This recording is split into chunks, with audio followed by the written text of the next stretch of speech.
এ বুঢ়া কি শুই আছা উঠবা নাই তোৰ বাপ্পা ৰে অলপ ভালকে মোক শুবাও নাই দে ইমান অশান্তি দি আছে বেটা বুঢ়া শুবা দিবা লাগে তাক বেটা পুতৰা ক'ত গেল আহিব আইছি দে বেটা বাবা গৈ আইছি গান মাৰি আইছি নহয় মানে ইমান বকছি মানে কি বকছি মাই কালিৰ ভিতৰত তই যেনেকে নহয় তিৰিটো লৈ আনবা দি খসকে আনবা দি তিৰিটো দিনতো তিৰি ৰাতিও তিৰি শুনি আছো মতে বন্ধ কৰবা নৰো মাৰে মোৰ মাথাটো গৰম কৰি দিছি গম পাইছ না মানে খসকে আনবা দি বুঢ়া তই দেখোন বিয়া খান পাতি দিছলি মাৰে মোৰ মাথাটো খুলি খুলি খাইছি এতিয়া পাইছা না বৌৰে খত পাইছা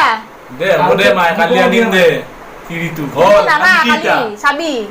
মই মাইৰে গুচি যাম কিন্তু কৈ দিলো বুজো মাই বুজো বাপা আৰু বুঢ়া মোক একো বুজাব নৰে বুঢ়া নৰে মোক আহি পাইছো মই আহি পাই মাথাটা